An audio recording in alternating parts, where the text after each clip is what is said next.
Valley. This is the sports section of the show. I'm your host, Drew Piscopo. I'm here with Austin Cinnamon Bun and Logan, the Love Machine Nestor. All right, we got Anthony Davis and Kentucky tonight. Andrew Luck and his workout with the Indianapolis Colts was today. And the NBA's MVP so far, and with about 3 weeks left. So let's go to the first topic with Anthony Davis and Kentucky. Are you shocked with Kentucky's win, and where do you feel Anthony Davis will go in the NBA draft, and how well of a pro do you think he will be? I'm not shocked at all. I mean, if you look at the season they had and how they were able to kind of pick it up just as John Calipari's teams always do in the postseason, I'm not surprised at all. I never doubted when they went in against Kansas that they weren't the better team. It was going to be if they executed, and obviously they did. And Anthony Davis was a very key player in that. Even though he only had 6 points, he did have 16 rebounds, 5 assists, and 6 blocks. Right. And in terms of his pro status, he'll go top 10, I think. I think his rookie season probably won't be the best just because I feel like he's still figuring it out, but it won't take him long to get in there and adjust, and he will have a major impact, I think, on the league. Well, most scouts have him right now as the #1 pick in the draft, and right now the Bobcats hold the lottery percentage. They have a 25% chance of getting him with their record so far, and I think most people would agree that as bad as of a GM Michael Jordan has been, he's probably not going to select anyone other than Anthony Davis since he's pretty much seen as the consensus #1.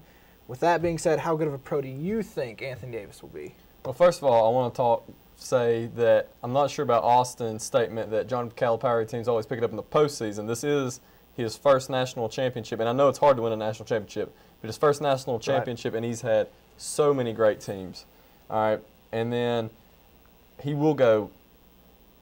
Anthony Davis will be the #1 draft pick, no doubt in my mind. It's not even close right now. Right. And I think he's going to be a great pro. He's the best all-around big man prospect to come out of college in years. And there have been some good big men prospects come out late. Like just look at Blake Griffin, who's doing really well in the NBA right now.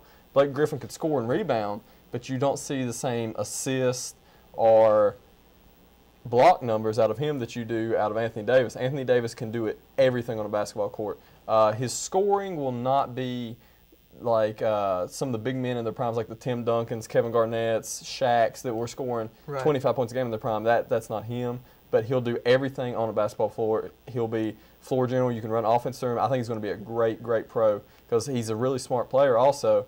But I think his best 2 opportunities are 2 promotional opportunities: Nair facial products for men and Caterpillar equipment, because that unibrow, if you're going to keep it, you got to use it for something. Right.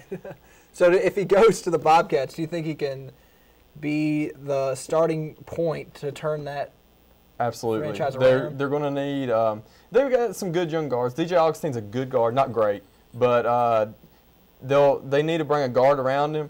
But I'm a big believer that if you're going to have a big 2 or a big 3, at least one of them's got to be inside. Right. And he's, like as I said, there's bust all the time, but he's the best all-around big man prospect to come out of college in at least 5 or 10 years. Right. Now, and I always think you've got to, if you're in a position like the Bobcats are with that awful record that they've been facing, and they haven't been good in years. Right. So you've got to build it around, usually you need to pick up a point guard or a center and then build from there, because those are 2 very important positions that you can always find shooters. And I know we were talking about this before, as Logan said before we went on.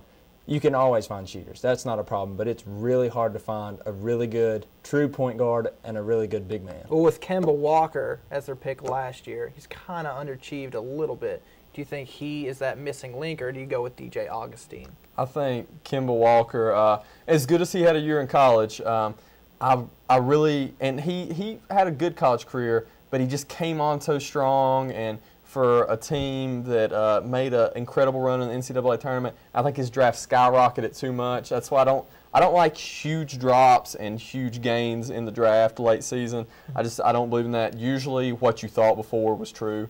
But that being said, if somehow the Wizards, who are high in the lottery too, if the percentages worked out in their favor, John Wall, Anthony Davis playing together, they would be a playoff team. Not a great team, but a 500 playoff team the first year that Anthony Davis was there.